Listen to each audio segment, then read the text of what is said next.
come up with a very acceptable vintage automatic.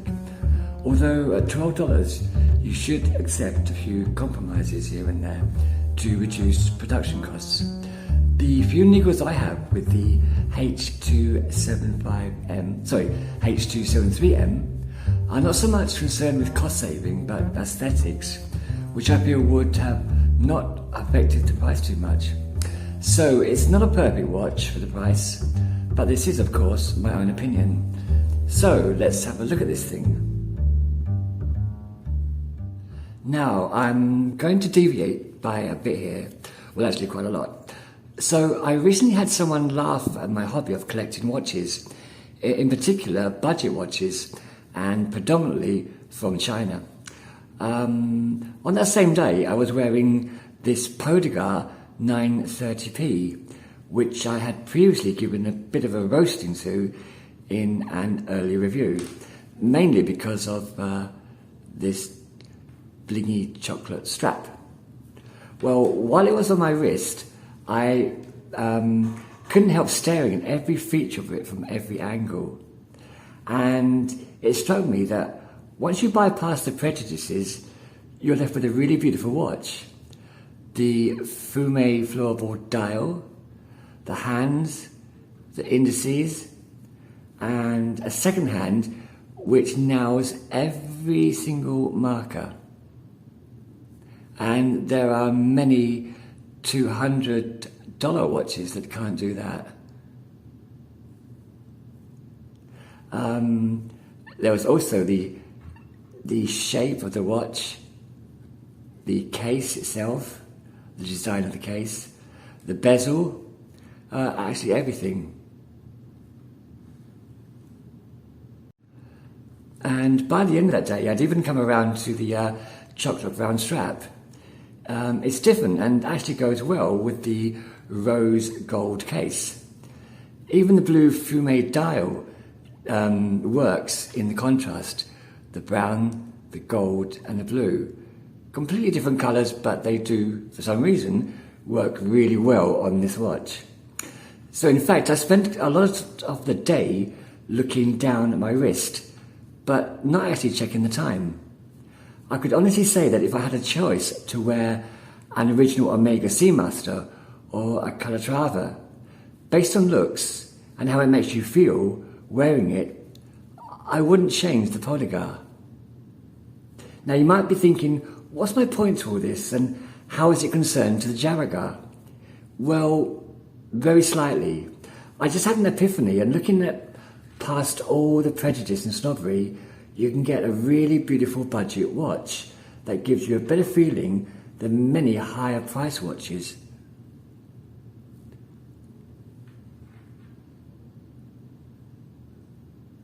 The Jaragar 930p and many others like it aren't cheap Chinese watches. They're just beautiful watches. Now, back to the review. Good day to you all and welcome to another BBW review.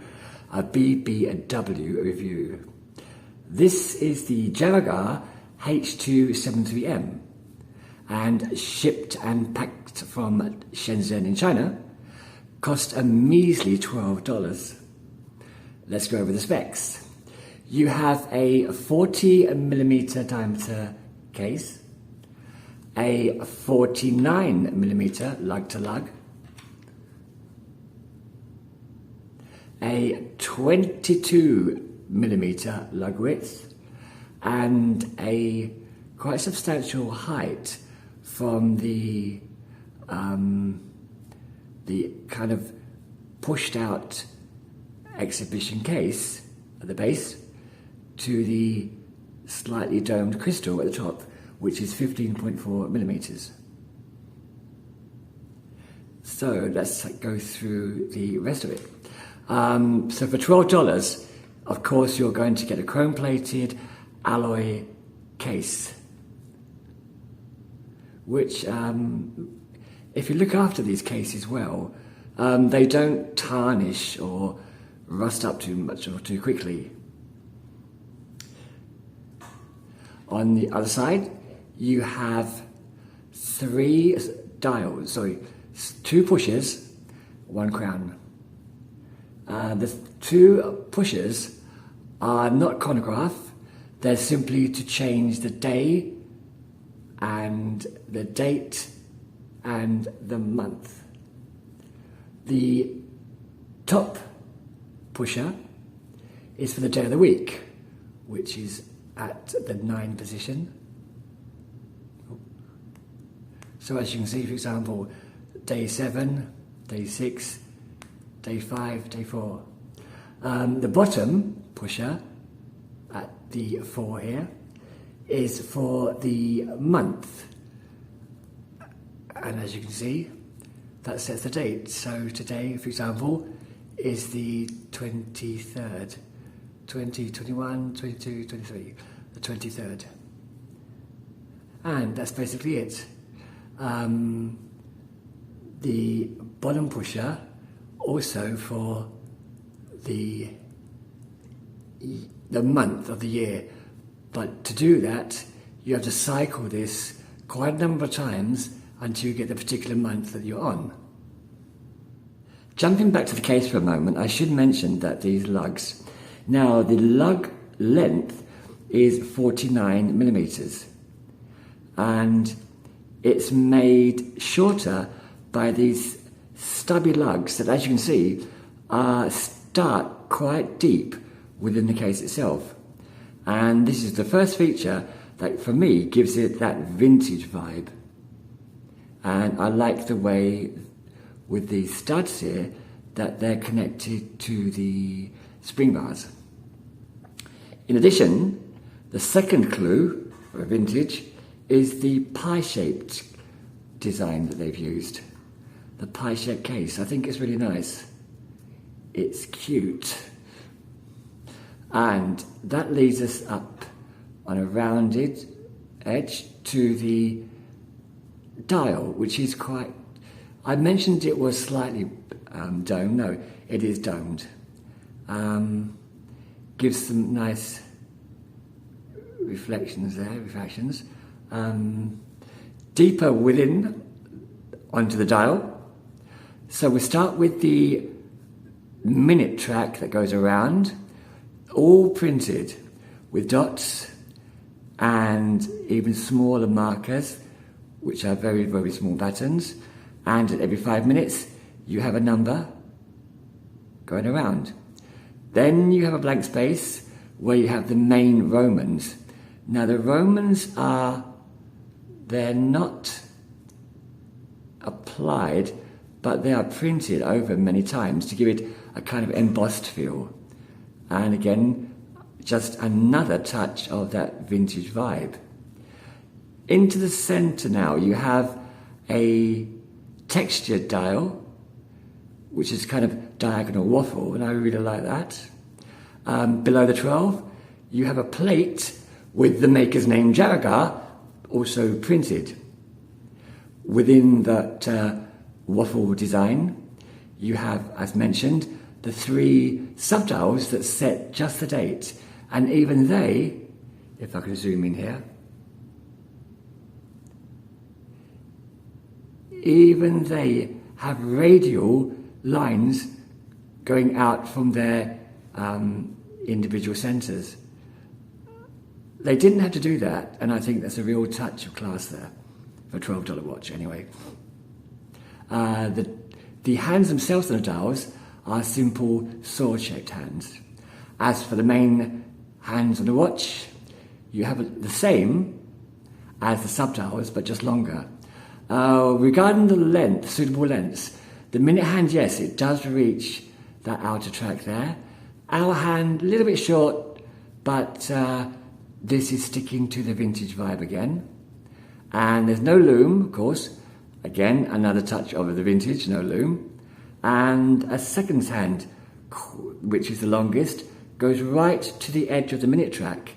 And at the end, you can see you have a circular countermeasure, which is nice, a nice touch. So onto the back, you have a screw-on case in stainless steel. the text, the H273M, the designation of this watch, stainless steel back, and through the exhibition case you can see the bi-directional rotor and the movement, which I believe is a Hongzhou or a standard Shanghai. Again, I always refer to these movements. They're not beautiful, but they are workhorses. This one in particular had a power reserve of 35 hours and a BPH of 21,600. And there you go for the back. So because this is an attempt at a vintage dress watch, there was no attempt made at water resistance. So you do get the standard 30 meters. This is not a screw down crown. It's a pull up, push down crown. The weight is quite a hefty beast. On the applied leather strap, comes in at 94 grams. I actually like weighty watches more than light watches. Now, onto the strap. So you have, as I usually do with watches, as soon as I get them, I remove the straps and change them. But for this one I didn't. It seemed perfectly fitting for the watch and the style it was aiming at, which again is that vintage. It's a really nice strap actually. It's quite thick. It's very pliable, so it doesn't need any breaking in time. So I think this kind of strap's going to last quite a long time. And I wouldn't want to change it anyway. I think it's perfect as it is. Tang and buckle, pretty basic. So all in all, a very nice strap and one that serves its purpose and one that I won't be changing. So to recap again why I think this is an attempt at a vintage watch. It's one, we have the pie case, the pie tin case, which is very common amongst vintage watches of this style. Also the short stubby lugs. That's going to fit much better on a number of wrists. Now that is going to reduce the lug length quite a lot. In addition, the fact that they're buried quite deep into the watch is going to help a lot. And that, all in all, gives it a feel and a look of a 38mm dial, not a 40mm dial. These small printed Romans, again, a second sign. I think they did a really good job there. And in the macro, there are no misalignments, no blotches, no splodges, no paint gone awry anywhere. So really good QC there. Now let's have a look at this thing on the wrist. The Jaragar H273M.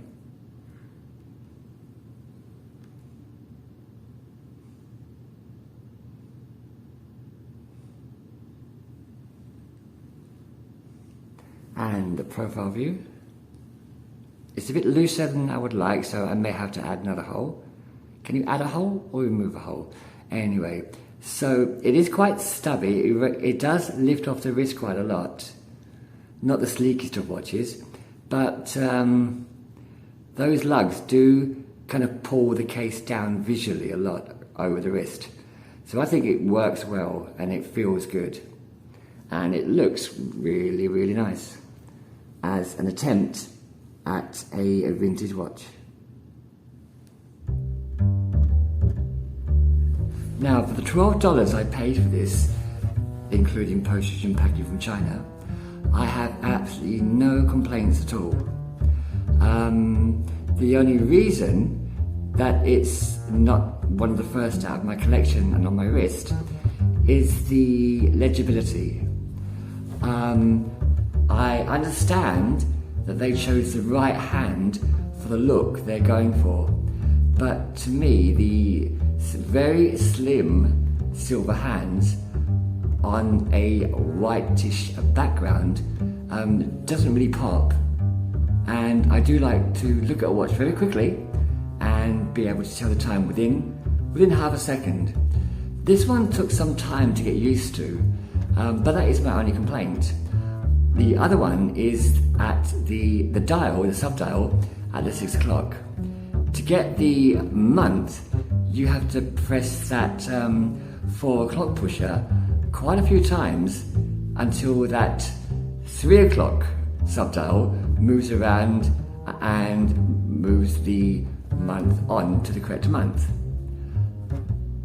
I don't mind that it's fat, and I'm usually against fat watches. I like slim and under the collar, under the shirt cuff kind of feel. But because again they're going for that vintage style, I don't mind the pie case, the pie tin case. I think all these elements really work well to give a good representation of a classic vintage watch. So I will take the hands against the white dial as a compromise to live with. So on the whole, fully recommend this watch, including the Shanghai standard workhorse powering it. So that's it. Thanks for watching, and I hope to see you again with another watch on the green chair. Until then, take it easy.